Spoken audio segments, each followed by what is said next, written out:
Good afternoon or good morning to some of you.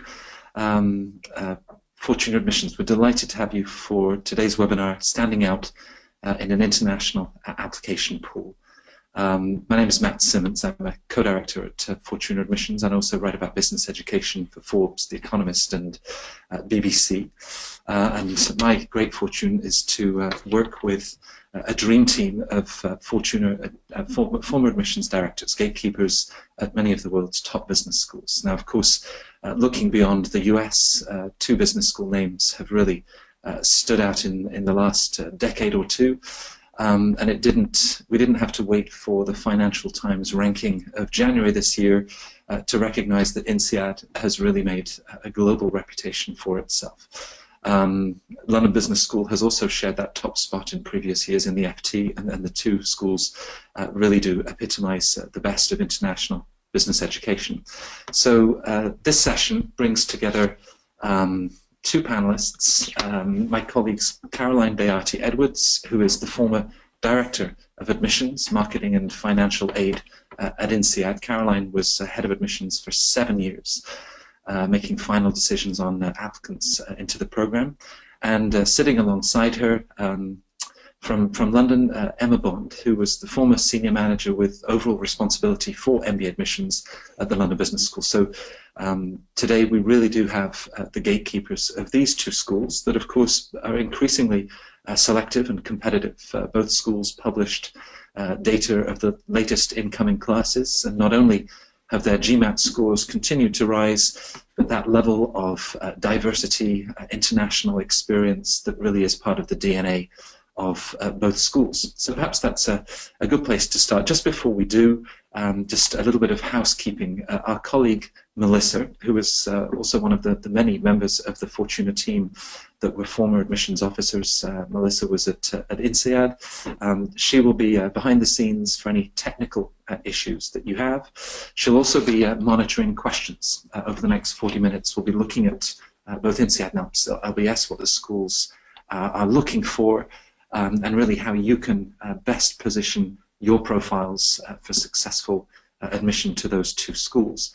But please do send in your questions, because we'll be spending the last 10-15 minutes of the webinar asking these two former gatekeepers about strategies and their personal insights and experience.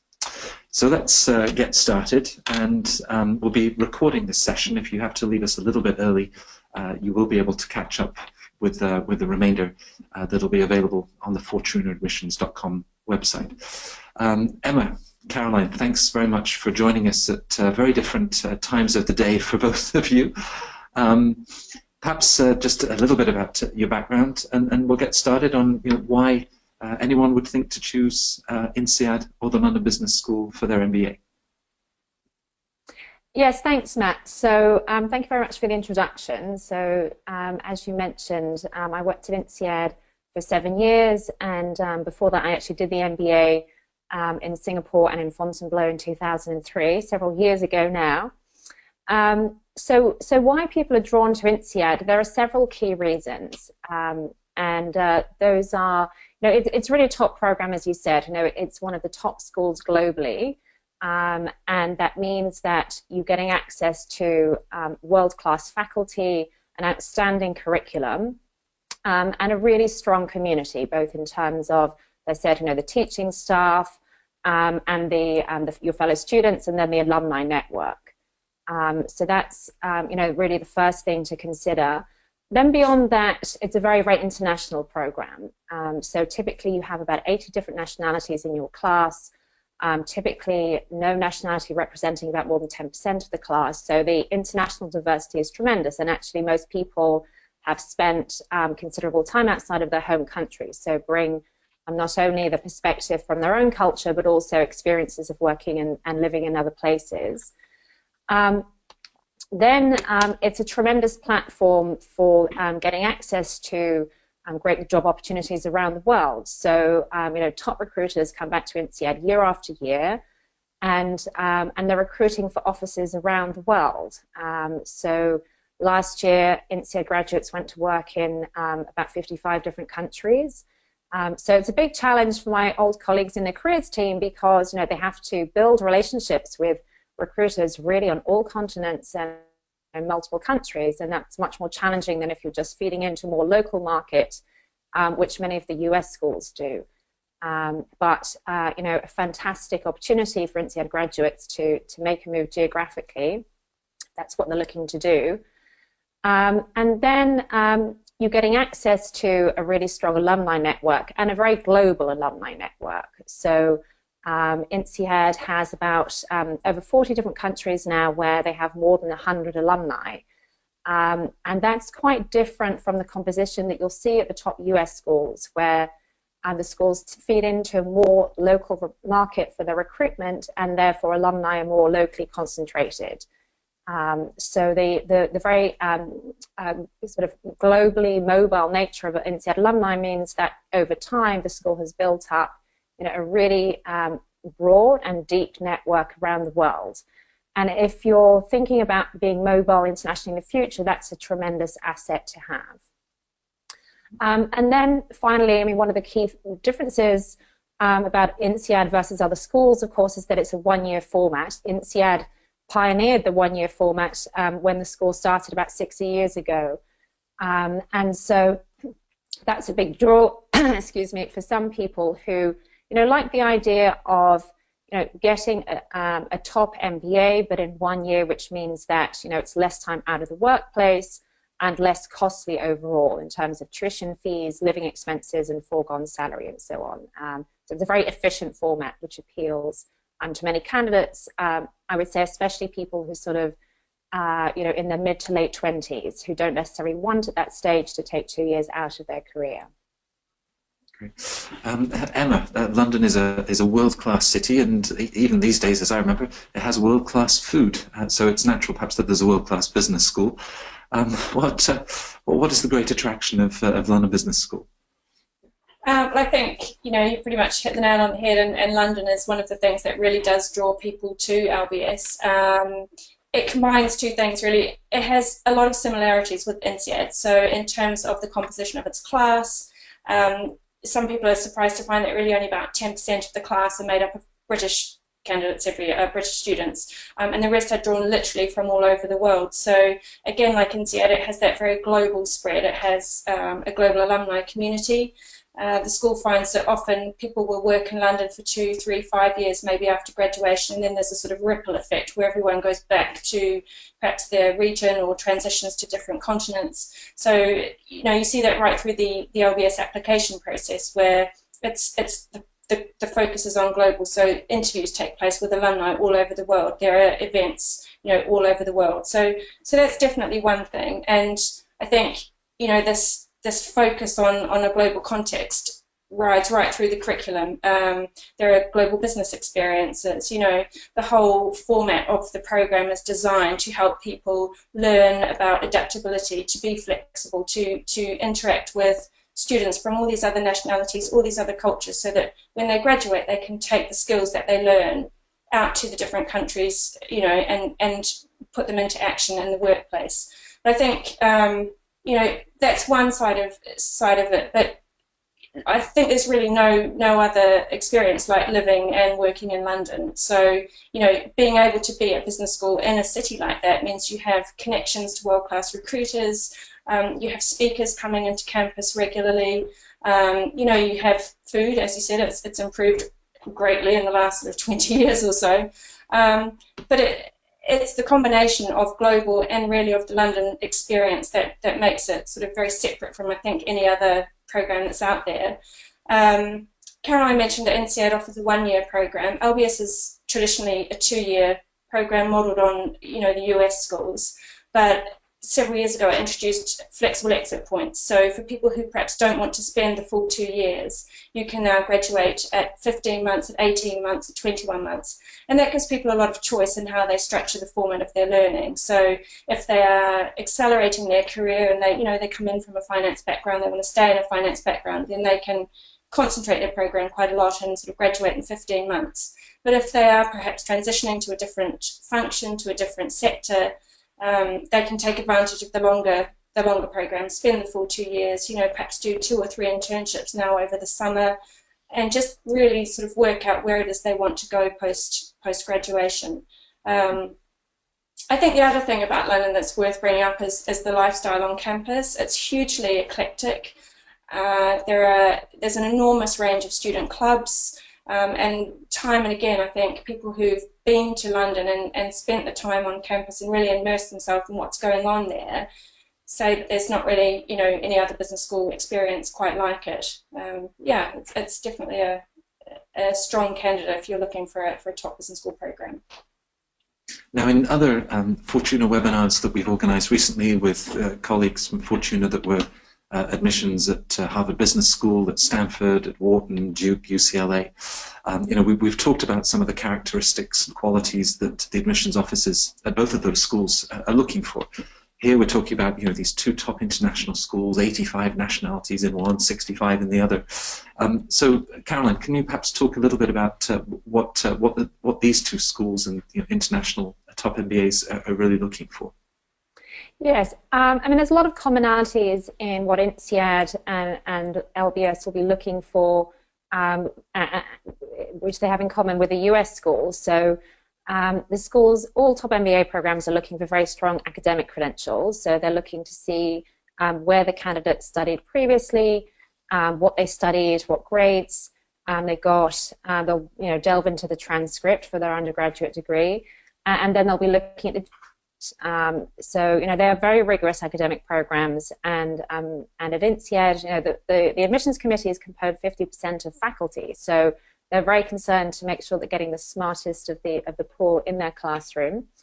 Then there's their professional background. So professional experience is very important. They're looking to see if there's evidence that the candidate is someone who's really on a fast track, who already has achieved something substantial, that they can really demonstrate results in their career already, and that they, the school takes the perspective that past performance is the best indicator of future potential. So they will spend some time looking at the candidate's track. They're not looking for any specific experience in particular. I mean, to the contrary, they're looking to put together a classroom of people who've got very different professional experience. But really the common thread is whether they are a high achiever and have already had some impact in their career, even if they're at quite an early stage. And then the school is looking at what they call fit for INSEAD. So they're looking to see, it's a number of things, whether the candidate is someone who can adapt well to a very different environment. INSEAD is a very, very international community. You'll be working with a team of people who come from very different background to you, very different culture, very different mindset, and that can often be very challenging. It will be very challenging. And so they're looking for people who have flexibility, open-mindedness, ability to adapt to different circumstances. They're looking to see if the candidate has good communication skills, good interpersonal skills, can work well in teams, can lead teams when appropriate. And then they're looking to see if the candidate is someone who will get involved in the life of the school beyond the classroom. So there's a lot going on campus beyond the academic experience. And they're looking for candidates who have shown evidence through their extracurriculars that they have other interests beyond work and study that they're passionate about and like to get involved in.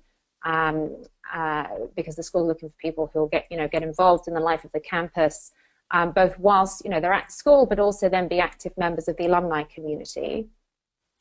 And part of it for INSEAD as well, of course, is motivation for the school. So showing that you have a genuine motivation to join that community, and you understand what INSEAD is about, and what you will bring, and what you can get out of the experience.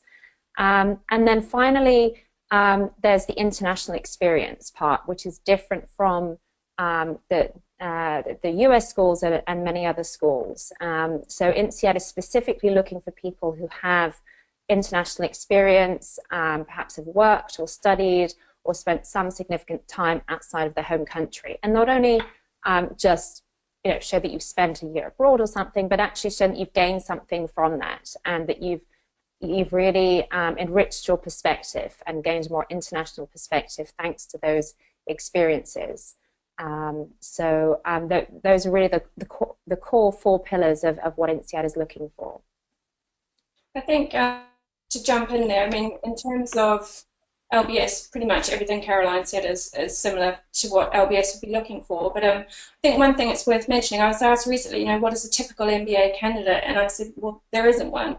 And I think a lot of people kind of come under the sort of approach MBA applications under the misconception that, schools are looking for, people from finance or consultants or very traditional paths. And I think both INSEAD and LBS welcome applications from people from a vast range of industries and experience. So all the kind of things that they look for are skills and attributes like leadership, but people can come from all walks of life, and as long as they have that core drive to make an impact, to make to change things, then anybody can really fit and thrive in an MBA program. So I think that's kind of an important point to bring out. Great. Now, in the last year, both schools have recorded the highest jump in GMAT average scores for the incoming class. It's 708 at INSEAD and 709 this year at the London Business School. Perhaps just in the place that GMAT has, but also, Emma, the school is looking for so much more than a great GMAT score. And if you're an Indian male software engineer that studied at an IIT but never got out of the back office of Accenture in Pune, the school does care about international experience, academic or professional. So perhaps you could just touch on the role that the GMAT plays in an assessment, but also why do these two schools care so much about international experience? Okay, sure. So in terms of GMAT, really,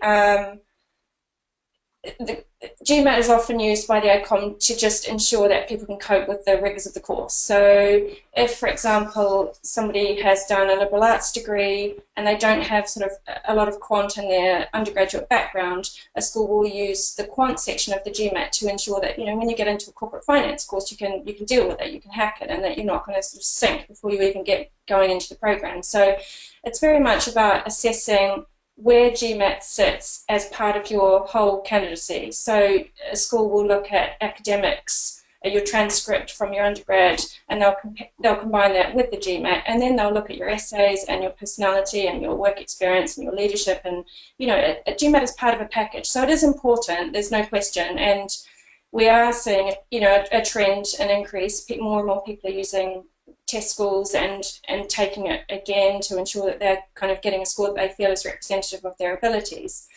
But I think, the international side of things is particularly important because the world is so connected nowadays, and LBS, was way ahead of the curve in understanding that. INSEAD also. So they have developed a curriculum, that's been improving for many, many years, that ensures that when their students graduate, they can go out, they can work anywhere in the world, and they take transferable skills with them so that they can, work in different cultures and with different nationalities. But I think to ensure that students are able to do that and to move on and take those skills as graduates, they want to make sure that the candidates that they take into their programs have core skills of adaptability and flexibility, that they can interact in a study group with 7 people of different nationalities from different job functions across different industries, and that they can make those relationships work. And if you perhaps are from, one country and you have only ever worked in one industry and you have quite a narrow profile, then you do need to look at different ways of ensuring that the admissions committee will understand that you can show those core skills of adaptability and that you will actually thrive when you get into that very international environment on campus. Yeah. Both of you, sort of as industry experts, you've been interviewed by the FT. You write guest columns for Forbes and Poets and Quants, and of course on the Fortune Admissions website. Caroline, I know that you've written a great piece about what schools are actually looking for when we talk about international experience. So perhaps following on from Emma's comments, you could sort of share a few pointers on what actually counts as international experience. Yes, yeah. Yeah, so INSEAD, when they look at your international experience, I mean, they'll take note of, where you've spent time, how much time, what you did while you were there, and what you got out of that experience.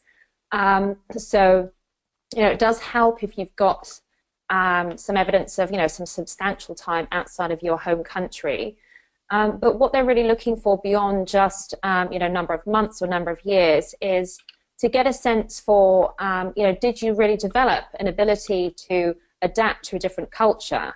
Have you gained some interesting insights into differences in cultures? You know, you can put two different people in a different country, and one person will come back with some fascinating insights into, you know, the challenges of being in that environment and the different working practices and working cultures, and the other person will come back and won't have very much to say about it at all. So they're looking for you know, that insight that you've gained that will be interesting for other people to learn about, because a lot of the INSEAD learning experience is about exchange between the students, and you know, some INSEAD students joke that they learned more from each other than they did from their professors, and that's not really an insult to professors. It's really, you know, a huge compliment to their fellow students that it's incredible the richness of experience and perspective that people bring into the classroom.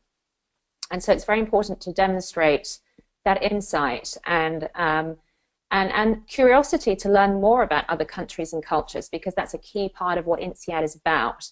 And so for candidates who don't have much international experience, then it's important to I mean, really make the first of all, really make the most of the experience that you do have. So, you know, sometimes the experience doesn't have to be very long to actually be very intense and very meaningful for you. So, you know, really make the most out of the experience that you do have, and show how that's influenced your perspective and your experience and your outlook. And then they'll be looking for you know, perhaps evidence that you've worked in a very international team, even if it's from your home country.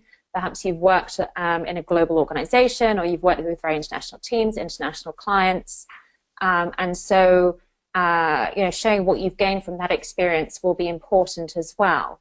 And, you know, if you're in that context where you haven't spent a lot of time outside of your home country, but, you know, you've worked a lot in international teams and collaborated a lot with colleagues in other countries, you know, perhaps one of your recommenders could be someone from another country, and you know, that could be helpful as well, to have someone who's sitting in another office in a very different culture from your own, who's commenting on your ability to work well with people from other countries and cultures, and that, you know, can really help to bolster your chances as well, and you know, help with the evaluation of your international profile.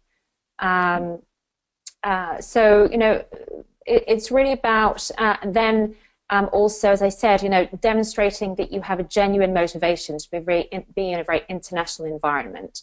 You know, INSEAD really prides itself on bringing together people who, you know, have a huge interest in learning about other countries and cultures, and have a desire to be internationally mobile in the future. So even if you don't have a lot of experience to date, you know, if you can demonstrate that being in that type of environment is really important for you and relevant for your future career, then that will also help as well. And INSEAD understands that, you know, some people have more opportunities than others to spend a lot of time outside of their home country, and they will cut some slack, you know, especially to people who are coming from emerging markets where, you know, they might not have had a lot of opportunities to spend, you know, huge amounts of time outside of their home country. They will that, but still, you know, they will be looking for that perspective. Right. Right. Yeah, please go ahead. Sorry, I was just going to say, just to follow on from that point, I think you know, it is important that the ADCOMs do recognise that, you know, not all officers are equal, not all nationalities. You know, some cultures offer more opportunities than others in terms of transferring. But I think even if you are in a position where you haven't got all of that experience behind you, this point that Caroline makes about showing willing and showing interest is really crucial. So, you know, you can be honest in your essays if you haven't got a huge amount of international experience, but you're really desperate to get it, that one of the reasons you're targeting a school like LBS is because of exactly that. That's what it offers you. But I would also say to people who are in the process of applying, you know, don't give up. See if there are secondment opportunities for you with another office abroad, as, you know, if your company has that option. You know, think about learning another language, and I say that as a New Zealander who grew up, you know, not doing a whole lot with languages. Sort of show interest and try and engage with other cultures in any way you can, because all of that does count. Now, both of you, in your former roles at these schools, you know, shaped the content of the whole admissions process, and you know, how the school would best get to know candidates. So we've talked about the international component. I'm delighted to see questions that are coming in that we'll be touching on later on. Great interest around the introduction of the video interview component, video essays for INSEAD, and of course LBS only this week announced the new video interview and how best to prepare for those. But if we start with some sort of bigger picture, general strategies for improving your chances of admissions at these two outstanding schools, perhaps we can talk about which rounds to apply. There are 4 rounds at both schools. INSEAD offers 2 campuses. Caroline, can we start with you in terms of when to apply and just talk us through those 4 rounds of admission, right, and even if it makes a difference? Yes, okay. So with INSEAD, there are 2 campuses and then there are 2 intakes. And so you apply, obviously, for a specific class, and then on your application form you specify if you have a preference for one campus or the other.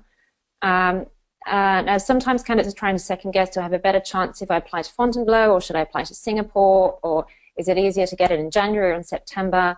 There's absolutely no difference. As regards campus choice, in fact, the admissions committee does not have access to information about which campus you've applied to or if you have a preference for a specific campus. So that information is not presented to the admissions committee at all. So the selection is completely blind of campus choice. So then it's a bit of a challenge then sometimes for the admissions team behind the scenes to sort of retrofit the class, who's been admitted, and try to get as many people on the campus that they wanted to be, and that was their first preference, as possible. But there's absolutely no difference in your chance of getting in Fontainebleau or Singapore because the admissions committee just simply doesn't have that information. And the school, had that policy from when they launched the Singapore campus because they specifically didn't want there to be any bias at all and any difference in the quality or the composition of the class that was being admitted to either campus.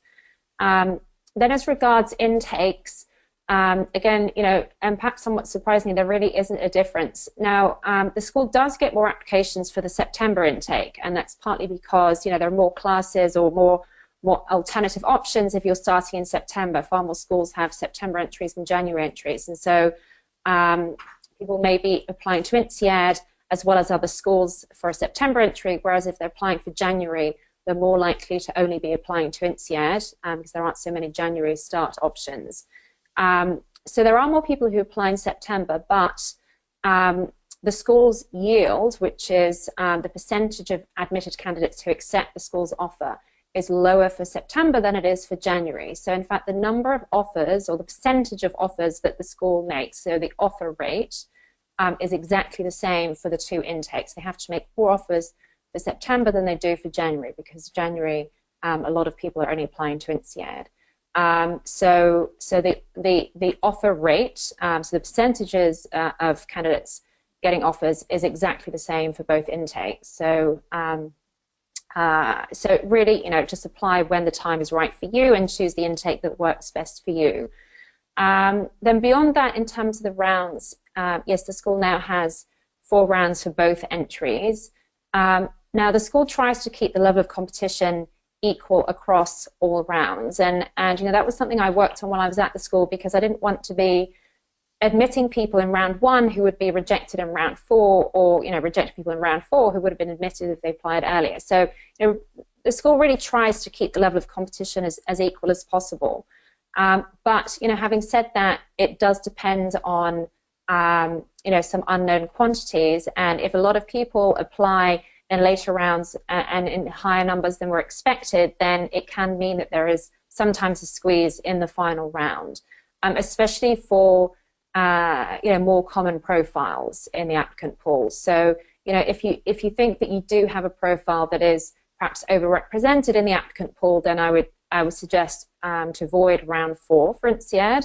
Otherwise, really no difference round 1, 2, and 3 in terms of competition. However, financial aid is allocated in larger volumes in round 1 and round 2. So if you are specifically looking for a scholarship, then you are better off applying in round 1 or round 2 than later on. Right. When I had lunch with David Simpson at the LBS campus not long ago, Emma, he was pulling his hair out and saying, you know, why is it that the Brits always apply in the last round? Is it just down the road? Now, if the campus is just down the road, perhaps they wouldn't forgive you if you never came on a campus visit. But does it give you an edge if you visited the school? I think it's certainly a useful thing to do. If you visit campus, then apart from the fact that you get a feel for the community, you get a sense of fit, which is, you know, what Caroline was talking about earlier on. All schools want to know that you understand, I guess, the language and the culture of the community, and you need to know as an applicant that the school is the right one for you, and the best way to do that is to visit campus. But I think as an applicant, in terms of improving your chances, it's nice to make connections with people on the admissions committee, and if you go to information sessions on campus, or LBS holds them all over the world, you will meet people from the team. You know, they travel a lot, and making those connections and making, you know, starting to build a relationship with someone who might ultimately be making a decision on your file can be a useful thing to do. You know, it's a smart move. It's not quite who you know, but certainly if you are memorable in a good way, then somebody perhaps later on, if you're looking at sort of two files and balancing them up, and they think, oh, well, I met that person and he or she was really interesting to talk to and had something unusual to offer, you know, things like that can count in a very competitive process.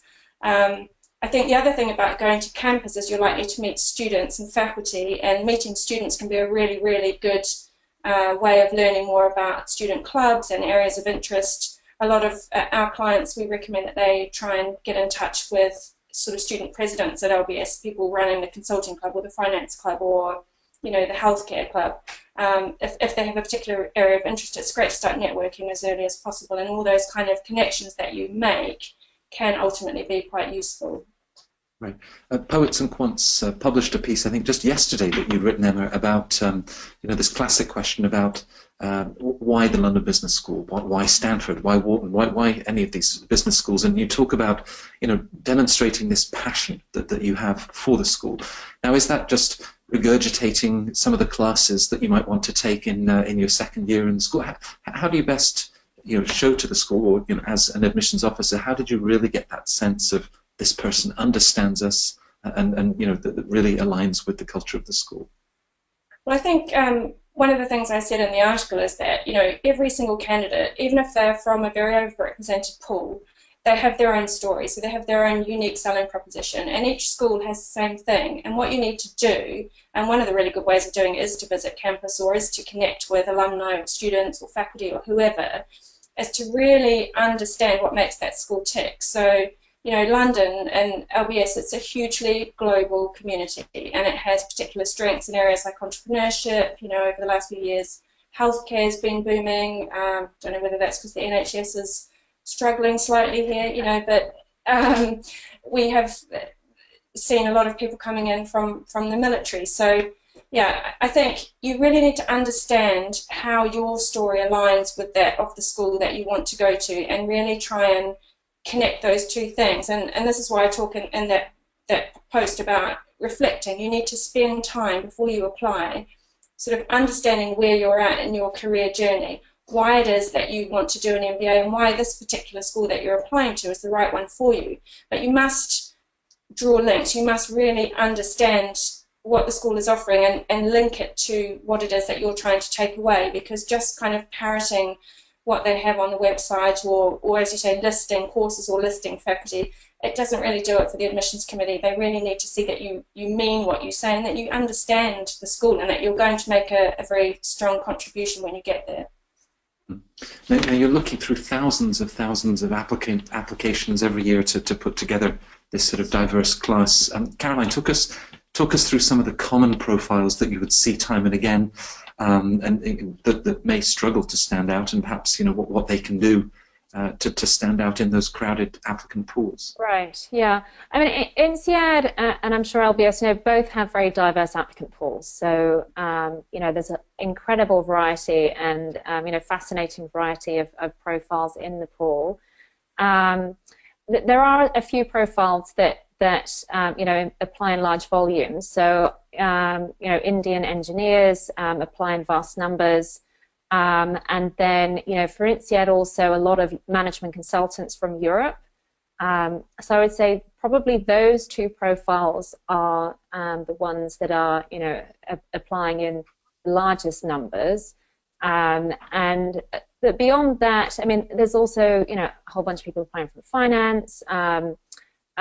Sometimes you can get a sudden bump in applications from a certain industry, perhaps the energy industry, if that industry is going through a rough time, or other industries. According to the economic cycle, you'll get certain bumps in volume from a specific background. But I guess probably the most consistent profile that you see in large numbers is, as I said, the sort of Indian engineer or the European management consultant. So what you can do to stand out if you do have that profile, I mean, you have to be strong on all dimensions, first of all. So it's very difficult for the admissions committee to pick the best candidates. And if you have a real weakness in some dimension, then you're more likely to be weeded out of the pool, quite frankly. So it's very tough. You have to be strong on academics. You have to have a strong professional track record. You have to really show, your fit with INSEAD and what you're going to bring to the community. And then, really have to show evidence of international experience and international perspective. So, hopefully you're solid on all of those 4 dimensions. And then beyond that, to really stand out, try to figure out if there's something special that you've done that perhaps your peers might not have done. So, it could be a work project where you've taken initiative that was above and beyond what was expected of you at your level. Or it could be an extracurricular achievement where, you've done something that someone else might not have done. Perhaps you've taken a leadership role, or perhaps, you've achieved something particularly unusual in an extracurricular capacity. So, those are 2 dimensions where, perhaps you can highlight a special story about what you've done that will really stay in the mind of the file reader. And think about, the file readers are plowing through lots and lots of applications at the same time. And so if you can highlight some particular aspect of your profile that you think, builds a really interesting and memorable story, try to weave that into your application and, perhaps have your recommenders also comment on it so that, it gives it additional credibility to what you're saying. And that can help to build a stronger picture in the file reader's mind of who you are and what you bring.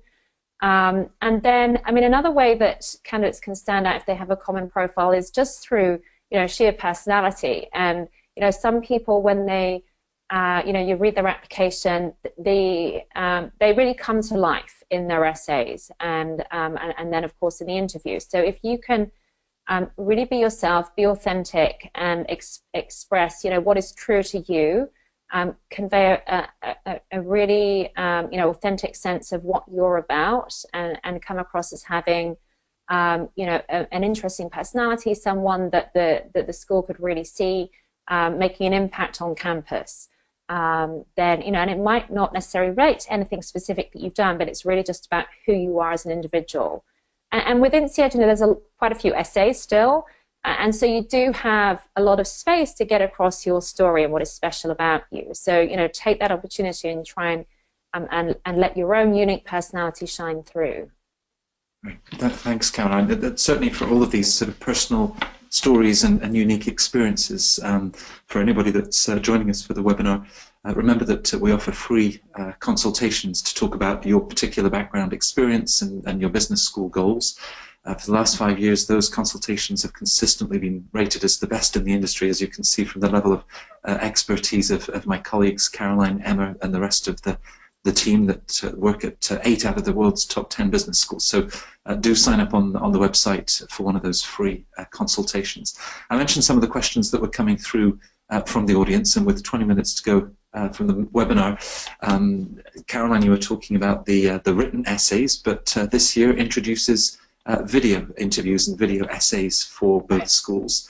And one of our listeners wanted to find out a little bit more about those components and the sort of questions that the schools are asking in those video interviews.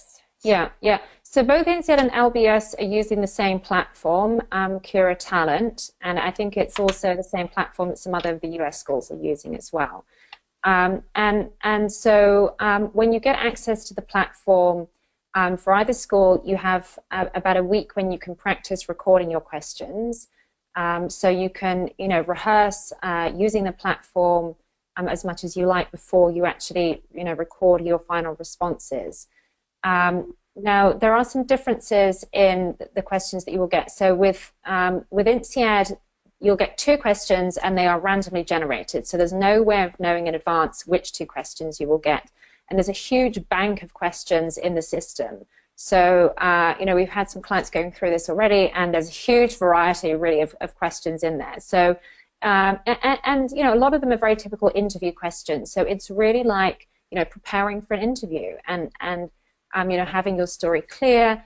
You should definitely, practice going through a lot of sample questions. And some of the questions are behavioral in nature. So they'll ask about a specific instance of, when you did something. For example, give an example. One of our clients had a question, give an example of when you took a risk and it backfired on you. So some quite specific, they're really drilling down to specific experiences. So, be prepared for that.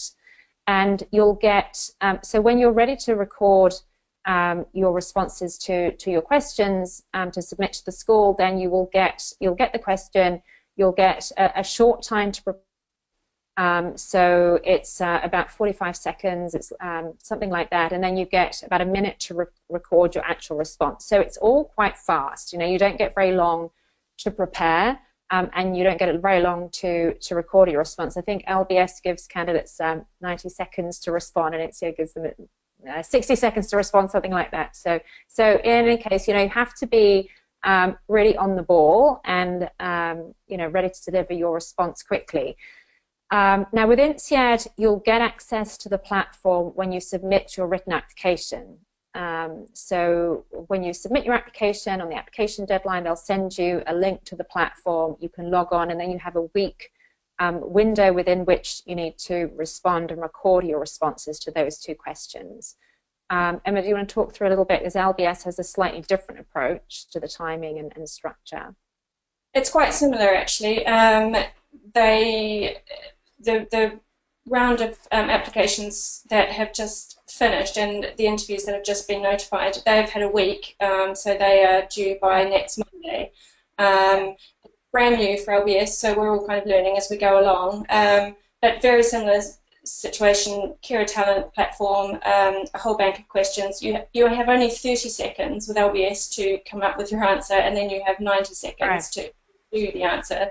The main difference is that LBS is given 1 set question, so candidates were notified about that last Friday, and that is a question along the lines of what will you gain from an LBS MBA that you won't gain from any other program. So that requires you to really sit down and almost go back to square one and think again about the very core things that the LBS experience means to you, and then how they align with your own requirements. So I think it's very important that people do think very carefully about that. They go right back, they brainstorm, they get into specifics. There's absolutely no point being generic, because it's asking for, for LBS specifics. And other than that, yes, then you have to record that question, and the second question is out of a bank of goodness knows how many. The test questions, one of our clients let us know that they had a question in the test run about, what is your dream vacation? Which is not something I had expected, but it is the first year, so we wait with bated breath really to see, the feedback that we get in terms of the questions that are out there. I expect in terms of, presumably for a question like that, Emma, that there's no one right answer. No, so the admission is looking for sort of clear communication, your sort of thinking pattern, how you share your ideas.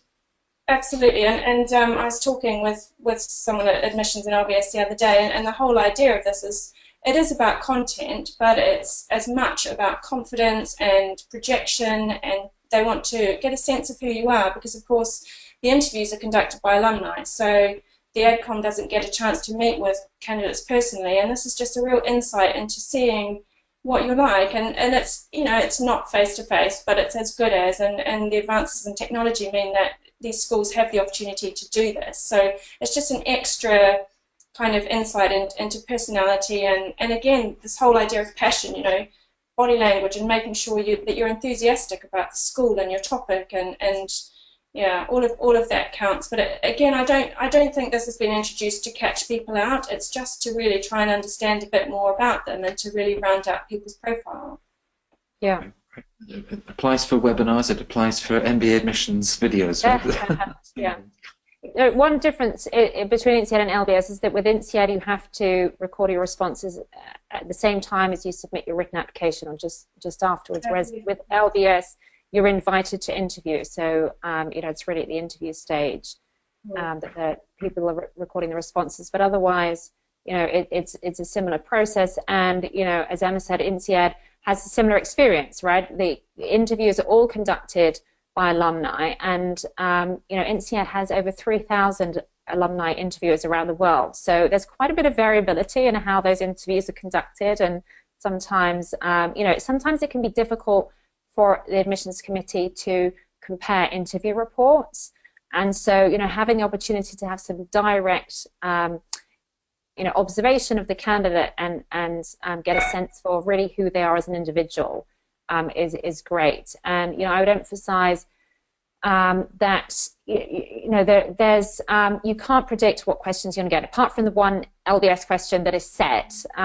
Beyond that, the other LBS question and the two INSEAD questions, it could really be, you know, any topic, any question that could come up in a business school interview, or perhaps beyond, given the question about the dream holiday. So, you know, there's a huge scope, and, you know, the system has tons of questions inside, so that you can't predict that. But what you do need to do, as Emma said, is just be prepared to, you know, show how you think, show how you communicate, and it's really about, you know, giving them a sense of who you are as an individual. And some people, you know, this is an advantage, because some people aren't brilliant at expressing themselves on paper and getting their own sort of individual voice across on paper. And, you know, going back to what we were talking about earlier about, you know, how can you stand out in a very crowded applicant pool, you know, this is a way that you can speak directly to the admissions committee and give them a sense of, you know, who you are as an individual. And so if you can come across, you know, as really authentic and interesting, and, you know, have, you know, give a sense of what you can bring to the program in those recorded responses, then, you know, you can really use those questions to stand out. Right. Perhaps one of our viewers had anticipated LBS's video interview, Emma, because they ask if you're planning on applying to only one school, how open and upfront should you be about that with the school? You know, does it make you seem desperate? Is there an upside or a downside to really implying that you're just applying to one school? No, it's interesting. I was talking about that with a client, Fortuna client, this morning, actually, who's just applying to LBS. I think there are two ways to look at it. One is, you know, an adcom can say, oh, you know, a bit tricky putting all your eggs in one basket. And I personally think that you should have a backup plan, because these schools are all hugely competitive. But I think that if you really have, some people just have a one and only school, that's all they want. You know, they have a very firm idea, and LBS is a school sometimes a bit like that, because it has, you know, because of its location and because of the global experience that it offers. And I think that's a perfectly valid thing to do, to just apply to one school. But then you have to be, you have to use that to your advantage. You have to be smart about it in your essays, and you can use that, and you can say, you know, I'm applying, you know, only to LBS, but then you really should be doing it in round 1 or round 2, so that if, unfortunately, you aren't accepted, you have an opportunity then to perhaps apply somewhere else. Or you should be prepared for the fact that if you aren't successful, that you may have other schools that you want to look at in the following year. From an AdCom point of view, I wouldn't take it as a negative if someone was just applying to one school, as long as you had valid reasons for doing so. When I look at Fortuna's success rates in getting clients into these two schools, I would hang on to your every word, Emma. One of the viewers asks about the difference. Well, I'll come back to preparing the LBS case presentation. Maybe, Emma, get your thoughts on that one. But Caroline, can I just ask you the difference between, and we see this a lot, between a job resume and the MBA application resume? We can see some very technically dense resumes people have put together for their job search. How does that really differ from what the business schools are looking for? Right. So, I mean, one-page format is really key and definitely preferred by business schools. So, you know, often for a job application, you can have a longer resume, and depending on the background and this type of job you're applying for, you know, you may need to highlight, as you said, a lot more technical detail in your professional history for a job application. And so, you know, sometimes when we start working with clients, you know, their draft resume is sort of 3, 4, 5 pages long, and it can be tough getting it down to 1 page, but that really is, you know, very much the recommended format. And then, you know, actually one of the reasons why INSEAD started asking for the CV as part of the application, and it's fairly recent that they started doing that, is because you will need that resume or that CV when you start at the school for applying for jobs. And because INSEAD is a 1-year program, you know, you will start the job search process very early on. And so, you know, if students are starting and they've already done their resume, then, you know, it helps them to hit the ground running. And so the format that you prepare for business school is really, you know, pretty much the format that you will use for your job applications whilst you're at business school. So, you know, it is a format that works very well for job applications for, you know, coming out of business school. It may not be exactly the format that you use for applications for other positions pre-MBA. But, you know, certainly it's, you know, the format that you present to the admissions committee can be, you know, exactly the same format that you would use when you're at business school and applying for post-MBA positions. And beyond that, I would say, you know, think about, you know, obviously what the school is looking for. They're looking for a balance of academic achievement, professional achievement, and extracurriculars. You know, sometimes people have, you know, a lot of professional experience they want to highlight, and they might squeeze out the extracurriculars a little bit. I mean, don't do that, because the extracurriculars are very important, and they do want to see what you've achieved in that domain as well. So try to get a balance in that 1 page. It's not easy. You know, you do really have to allocate your space very carefully. But, you know, remember that you also, you know, with INSEAD you have other space where you can highlight and go into more detail in specific achievements. So, you know, there are other questions in the application where you can talk about your achievements and your career evolution and so on. So you don't have to give every detail on the resume about your all of your professional accomplishments. You know, you have to be really selective so that you know, you do allocate enough space for your academic accomplishments and your extracurricular track record as well. Great, thanks very much. Now, an LBS interviewer certainly has the candidate's resume. Do they also have the application and recommendations, Emma? And then also just if you can add to that, and preparing for LBS's case presentation. But we'll start with what does an interviewer have in front of them? Yeah, sure, they have everything. And I know that differs from some business schools. So the alum will be sent the essays, the biodata form that you submit online, the references, CV, so the full application package. So that's sent out by PDF to your alumni, regardless of where they are. When you get into the interview, they should have and generally have read through the entire thing, so they're very much aware of your background. They also will know what you've written in your essay, so it's very important that, you know, it's sometimes a wee while from the time you actually submit your application to when you get through to interview. You really need to go back and go over your essays again and go through your whole application and just sort of, you know, remember what it is exactly you put, and check that your career goals at that point in time are exactly what they were, you know, when you submitted your application. The other thing that LBS does is they have case presentation as a slightly fancy word for it. It's an impromptu presentation that they introduced when I was working there, so gosh, quite a while ago now. And that is a situation where the alum will give a candidate a question, and it's a random question from a set that they have. The alumni will choose alumnus will choose the question. They'll give it to the candidate. The candidate then has 5 minutes to prepare a short presentation, and then they have to deliver it to the alum. So it's quite full on. 5 minutes, again, is not a very long period of time to structure your thoughts. I think it wasn't ever introduced, and it's still not done as a way to catch people out. It is about how you structure your thoughts. You can present, you need to have a beginner, you need to have a middle, you need to sort of summarize. But also it's about having a bit of panache and having presentation skills and being able to get up in front of somebody or sit down. Some people choose to do it sitting.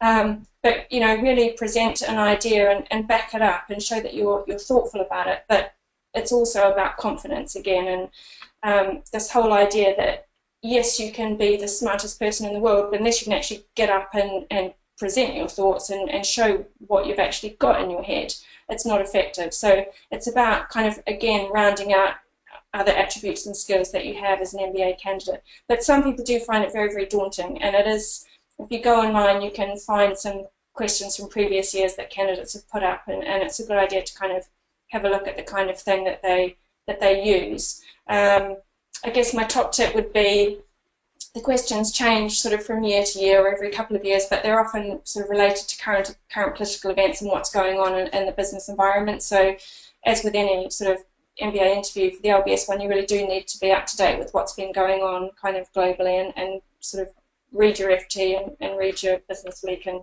be aware of what's going on around you. Right, great. Well, we've just got a couple of minutes left, and of course, both of you have mentioned work that you do with clients, whether it's school packages or hourly admissions director reviews. I guess the November 22nd deadline is up next for INSEAD, and then LBS round 2 in January. So there are 2 or 3 questions that viewers have asked that we haven't had the chance to get to, but do get in touch with us for that free consultation so that we can go over your particular questions and situation. Just one final, perhaps, sort of wrap up, Caroline, as we finish. An individual that didn't manage to get to the campus and is really intent on making that sort of personal impression. These are also people that work very long hours and don't necessarily get much time for extracurriculars. So just your final tips on how to make that personal impression, and even if you're working 80 hours a week, may not have been doing as much extracurriculars, you can still really catch the attention of the admissions office. Right. I mean, the point about, if you haven't had a chance to visit campus, I mean, it's nice if you can visit campus, but the school doesn't by any means assume that candidates have to visit campus before they apply. For a lot of people, it's a very long trip. If you live close to campus, then you really should make the effort to go. But if not, then, wonderful if you can, but don't worry if you can't. But if you can't, do make every effort to reach out to the community. So, you may have connections, or maybe your connections have connections with people who are members of the school community, and trying to reach out to alumni or students. The schools host online events as well, or they may be hosting a physical event in your city. So do make an attempt to network with the school. It's really useful to have some one-on-one conversations with people about their experience of the school, about the impact it's had on them, and all of those discussions will give you a better sense of what the school is about, how you will fit with that school, and better informed candidates have a stronger sense of what they bring to the school, and it'll just make you a better applicant overall, both in your written application, but very importantly the interview stage. So, don't worry if you can't get to campus, but do find other means to learn about the school and interact. And then for extracurriculars, it's not an uncommon challenge that candidates, working very long hours, travel schedules, and so on, and so don't have the opportunity to, participate in regular activities as much as they would like to. In that case, hopefully you've got some track record in the past of engagement, and so if there's not a lot of current activities, then the school will be looking at what history of extracurricular engagement you have, and maybe that you did a lot while you were at university, and if you've got something impressive from further back, then that will definitely help. But maybe also, think creatively about whether there is something more that you could do. Perhaps it's during your vacation, perhaps there's something that you could do that would, add an additional dimension to your extracurricular profile and what you can put on your application. Or, now there are more opportunities to get involved in things online as well. You might be able to do some mentoring or get involved in a committee or something where you don't always have to be physically present. There's more and more that can be done now virtually, and don't necessarily always have to be turning up for physical meetings or be there on a weekly basis. So I would say do look for opportunities to enhance your extracurricular profile, even if you are working very long hours and traveling, because that's the case for a lot of candidates, and some candidates have managed to weave something else in as well, and so those are probably going to be the ones that catch the IB admissions committee. Right, and if you can dovetail Emma's question about a dream vacation with supplementing your resume with some extracurriculars. Thank you both of you for your time. You've read through hundreds, thousands of applications to these schools, and I think those insights would really explain why the success rates of Fortuna clients, I think, are just off the charts when it comes to INSEAD and London Business School. We hope that everybody enjoyed this session. Anybody whose questions we didn't manage to get to, do please reach out. Or sign up for that free consultation on fortunaadmissions.com website. Thank you also to Melissa to make sure that everything ran so smoothly, and we look forward to staying in touch with all of you. Thanks very much. Thank you. Thanks, Emma and Matt. Thanks. Bye.